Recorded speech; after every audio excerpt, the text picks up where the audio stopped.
গর্ব করার জন্য বাংলাদেশের যা কিছু আছে ডক্টর ইউনূস তার মধ্যে অন্যতম। ৮৫ বছরে পা রাখা এই মানুষটা বিশ্বমঞ্চে যতটা সম্মানিত হয়েছেন, বাংলাদেশের দ্বিতীয় কেউ তার আশেপাশেও যেতে পারেনি। শিক্ষক, উদ্যোক্তা, ব্যাংকার, অর্থনীতিবিদ, রাষ্ট্রনায়ক, নোবেল বিজয়ী এবং ক্ষুদ্র ঋণের প্রবক্তা, তার পরিচয়ের অভাব নেই। অথচ অহংকার জিনিসটা তার কাছে ঘেঁষতে পারে না। ডক্টর ইউনূস নিজের জন্য যা করার তা করে নিয়েছেন। বর্তমানে কাজ করছেন দেশ, দশ ও বিশ্বের জন্য। ইংল্যান্ডের অক্সফোর্ড বিশ্ববিদ্যালয় থেকে মিশরের আল আজহার বিশ্ববিদ্যালয় পর্যন্ত সবখানে বক্তা ও অতিথি হিসেবে ডক্টর ইউনূসের পা পড়েছে। বিশ্বের ৪৯টি বিশ্ববিদ্যালয় তাকে সম্মানসূচক ডক্টরেট ডিগ্রি প্রদান করেছে। বিশ্বের ৩৩টি দেশে ৮৩টি বিশ্ববিদ্যালয় ও কলেজে তার নামে ইউনূস সোশ্যাল বিজনেস সেন্টার প্রতিষ্ঠিত হয়েছে। কানাডার পাঠ্য বইয়ে ডক্টর ইউনূস ও তার গ্রামীণ ব্যাংক নিয়ে বিস্তারিত লেখা আছে। কানাডার গ্রেড 7-এর ছেলেমেয়েরা ডক্টর ইউনূস সম্পর্কে জানছে। ওই বইতে বলা হয়েছে, একবার প্রফেসর ইউনূস বাংলাদেশের একটি দরিদ্র গ্রামে যান। সেখানে এক মহিলার সাক্ষাৎ পান, যিনি বাঁশের মোড়া তৈরি করে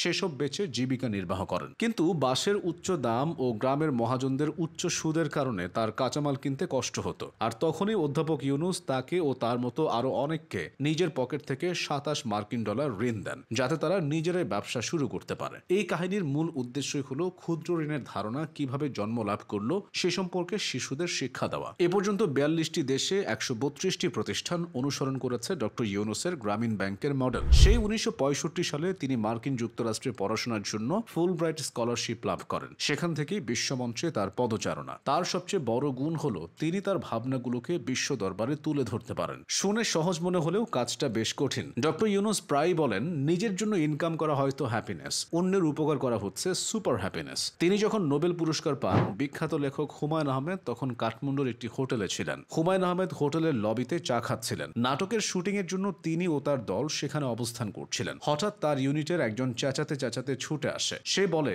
স্যার, আমরা নোবেল পুরস্কার পেয়েছি, স্যার, আমরা নোবেল পুরস্কার পেয়েছি। সে বলেনি অধ্যাপক ইউনূস নোবেল পুরস্কার পেয়েছে, সে বলেছিল আমরা পেয়েছি। এই আনন্দ সংবাদ শোনার পর হুমায়ুন আহমেদ শুটিং বাতিল করে উৎসবের আয়োজন করেন। হুমায়ুন আহমেদ তার এক লেখায় বলেছেন, দেশের বাইরে যখন সবুজ পাসপোর্ট নিয়ে যায় তখন আগের মতো হীনমন্যতায় ভুগি না, কারণ এই সবুজ পাসপোর্ট অধ্যাপক ইউনূসও ব্যবহার করেন। হুমায়ুন আহমেদের মতো গুণী ব্যক্তির কাছেও ডক্টর ইউনূস ছিলেন গর্বের নাম। এক জীবনে যা যা অর্জন করা সম্ভব প্রফেসর ইউনূস তার সবই পেয়েছেন। তবুও ৮৫ বছর বয়সে এসে তিনি দিনরাত খাটছেন। আজ এদেশে, কাল ওদেশে, পরশু আবার আরেকটা দেশে। ক্লান্তি জিনিসটা যেন তাকে স্পর্শ করতে পারে না। দেশের ভেতরের চাপ, দেশের বাইরের চাপ, সব চাপ হার মেনেছে ডক্টর ইউনূসের কর্মতৎপরতায়। ১০টা দেশ সফর করেছেন, ২০০-র কাছাকাছি বৈঠক করেছেন। তার এমন উদ্যমী মানসিকতা তরুণদের জন্য অনুপ্রেরণার। বয়সের হিসেবে তিনি শেখ হাসিনার থেকে ৭ বছরের ও খালেদা জিয়ার থেকেও ৫ বছরের বড়। চাইলে আরামায়েশে বাকিটা জীবন কাটাতে পারতেন। সেখানে দিন রাত এক করে কাজ করছেন। একবার এক সাংবাদিক ডক্টর ইউনূসের অবসরের ব্যাপারে জানতে চেয়েছিলেন। তিনি বলেছিলেন,